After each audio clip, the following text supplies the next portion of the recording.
So welcome back to another Fab Chaos deck tech. Today I have something very special for you.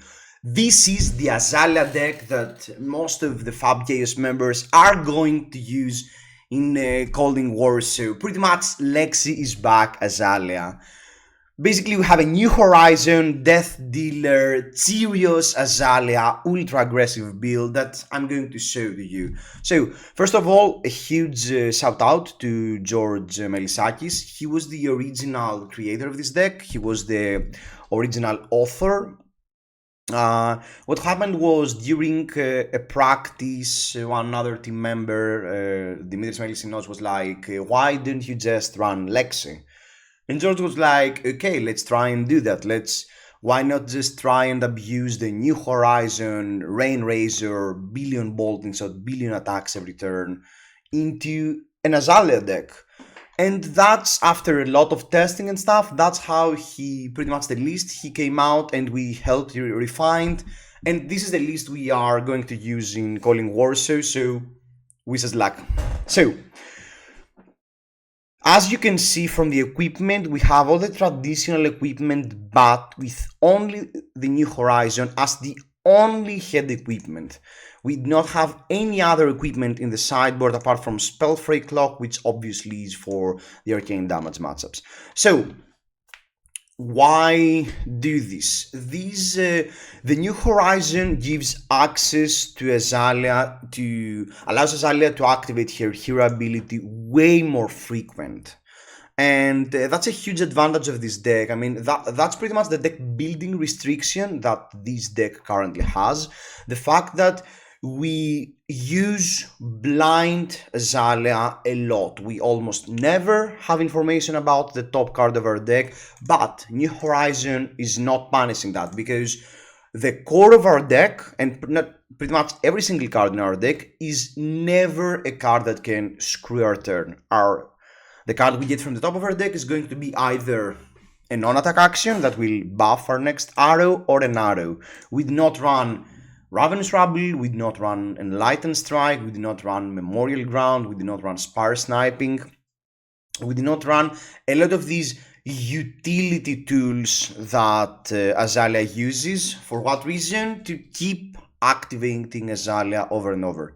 So, this deck doesn't have a lot of, weird cards or cards you wouldn't expect. We've seen, all the traditional non-attacks, Premeditate, Read the Glide Path, Seek and Destroy, Take Aim. Probably the only weird one has to be Scout the Periphery, but we wanted as many non-attacks that do not care about the actual attack as possible, and Scout the Periphery in a deck that doesn't have Opt was almost an auto-include. So, the deck is pretty usual. It's a lot of things you would expect from Azalea. The thing that changes though a lot is that New Horizon actually gives us access to way more powerful turns. Not only because we can bank 2 cards in Arsenal, but because it also gives a lot more flexibility during our turns. You can do the amazing, if anyone of you has played LEXI or heard stories about LEXI, you know how amazing it feels to play a bunch of non-attacks, load an arrow, and then play a codex to bring your bolting shot and throw the bolting shot and then throw the arrow you already loaded with Death Dealer. And all of that is possible because of New Horizon.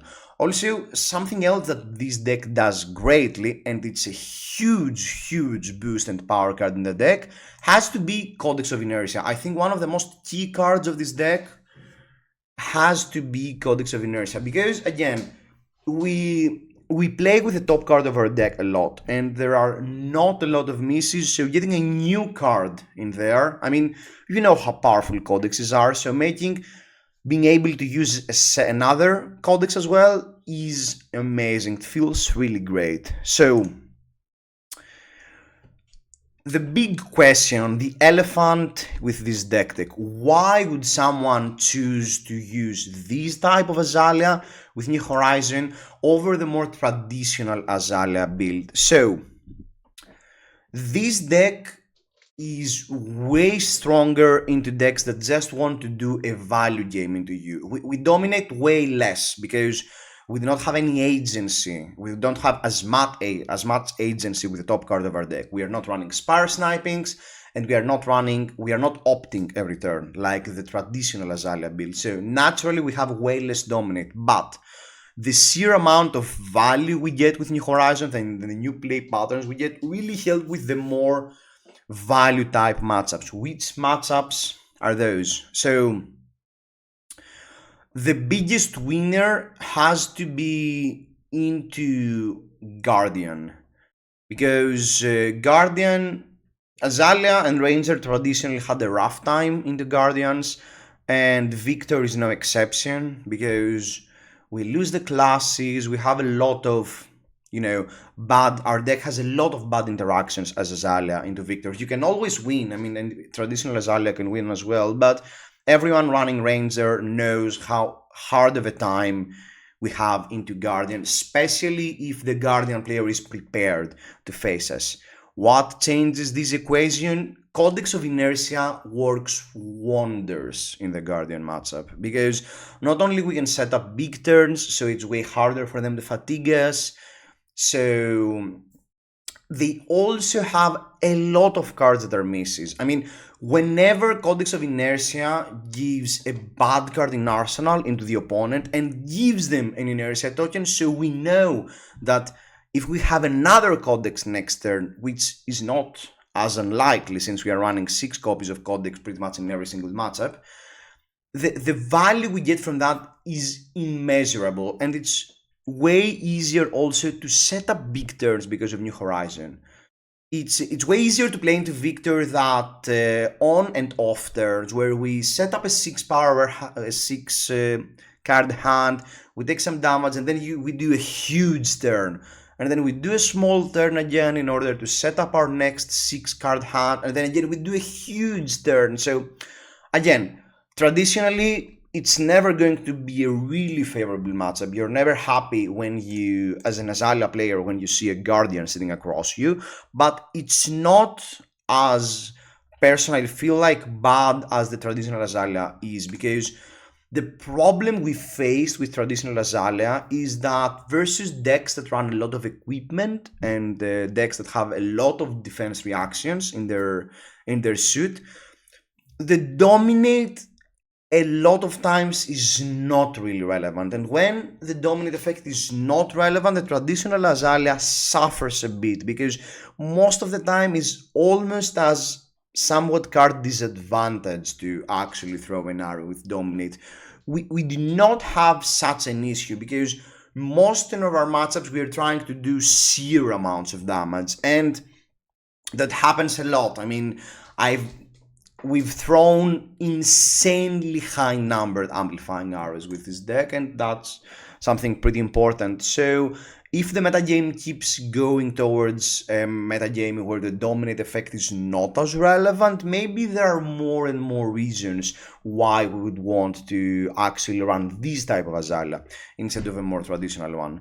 So I think but probably this is the strengths of this Azalea. What are the weaknesses of this type of Azalea deck? So, as you can see, because we run none of the other attack actions like Ravenous Rabble or Enlightened Strike or even Command and Conquer or any of that, we are way more subtle to Warmongers.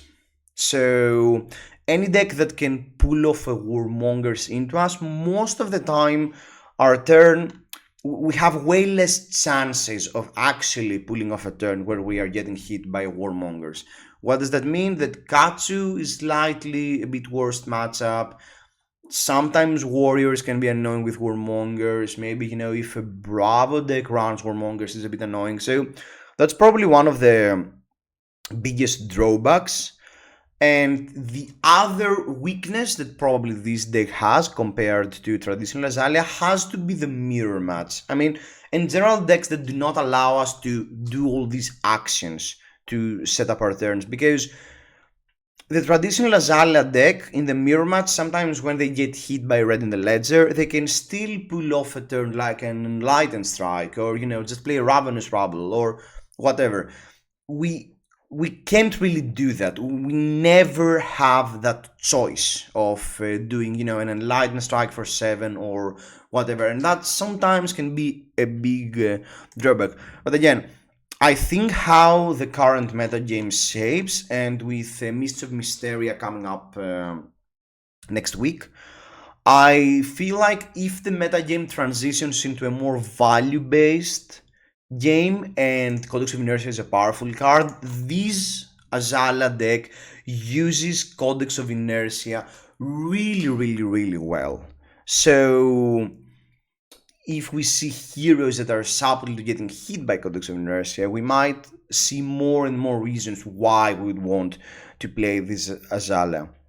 So I also have, you can guys find the link of the deck list down below. There are also all the matchups that we have figured out, or the sideboard guides for pretty much what we're going to use in Calling Warsaw. So let's hope we did good.